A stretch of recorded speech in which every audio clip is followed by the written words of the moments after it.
endorsements. Marketing is storytelling.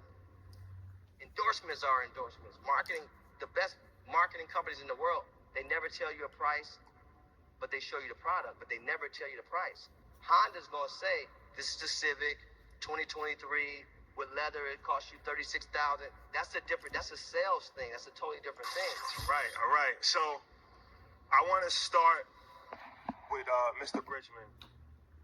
So it's crazy because when we first started Earn Your Leisure, I told your story and I want to retell it.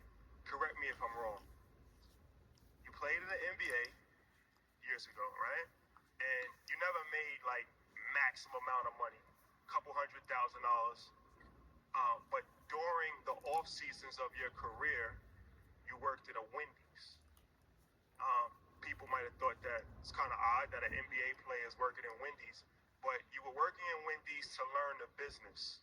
After you were done playing, you purchased a Wendy's franchise, and you grew into the largest franchisee owner of Wendy's and Chili's in the world, I believe, right?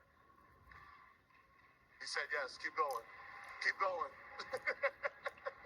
And amassed a fortune of over $600 million in the process, and then sold this portfolio of fast food franchises and purchased the Coca-Cola bottling distribution centers for Canada, right? And then also purchased Ebony magazine and just the whole thing. So it's a very interesting story and something that like we covered. So did I do it justice? You did. Yeah, okay. He's also the king of Louisville. His real estate portfolio is incredible. What else do we miss? Proud father. Yeah. I didn't quite get the question or what you said. I was saying, did we miss anything? Oh, no, that pretty much sums it up. The only thing that I got to get out to sit next to this gentleman right here who handles all of these players they make a little bit of money nowadays. But when I came into the league, the total salary for 12 ball players and 3 coaches, total salary for 15 people when I came into the NBA was $1.8 million. So you divide that up, and when I left the league, I made the most money that I made my last year, and that was $350,000. And that's a lot of money. There's no question about that. But when you talk about taxes and family that needs money and all of that, I left the league knowing that I would have to have a job doing something else. And I worked, as you mentioned, Winnie, but I also worked for an insurance company, and I worked at Howard Johnson's in the off season. I actually went back to law school for 4 summers, and you can't get a law degree in 4 summers, so don't try that. But just trying to figure out what I wanted to do. And the only reason I stayed with Wendy's was I figured I'd hire somebody to run it, and they could make money for me while I figured out what I was going to do in life after basketball. And I got an offer from the Milwaukee Bucks to be an assistant general manager, making $50,000 a year. But as attractive as that might have been at that time, I wanted to see what I could do myself. I wanted to see what I could grow. I didn't want to have somebody telling me I need to be at work at 8:30 and I couldn't get off until 5 o'clock. And so that's why I got involved with Wendy's.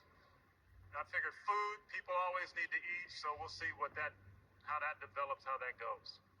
Well, let me follow up. So how were you able to scale that Wendy's business to become the #1 franchise owner in the world?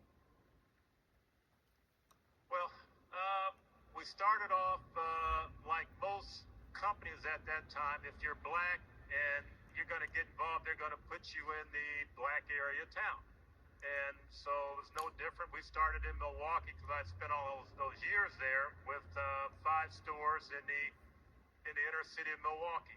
And they were not very good restaurants, but I figured if we worked at it, you could turn things around. And I'll tell you, the average volume of those 5 restaurants is only $600,000 a year, and you're not making any money at that volume. Today, those restaurants, and my son runs them, so we still have a lot of them, but they do over $2 million in sales. And how do you do that?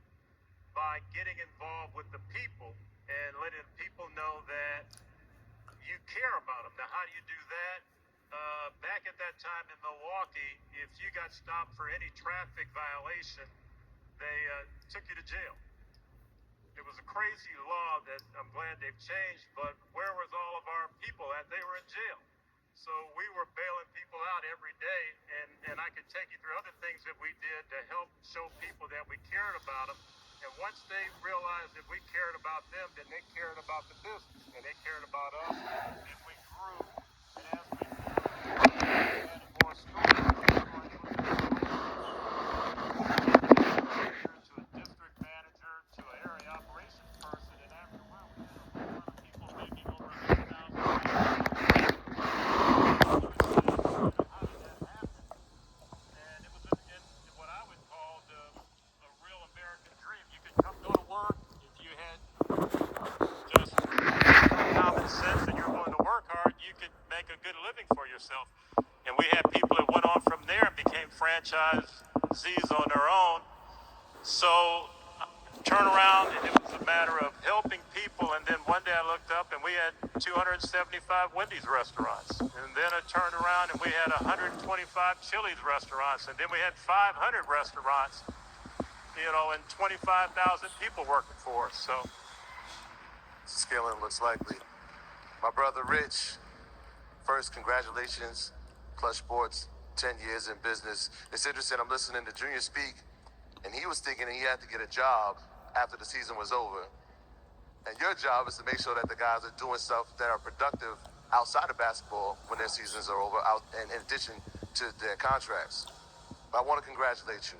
I'm going to run up some numbers, all right? Anthony Davis, a client, 3 years, $186 million.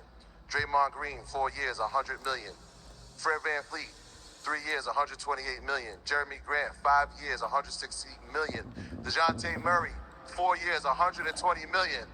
Oh, and Jalen Hurts, 5 years, $255 million. My brother.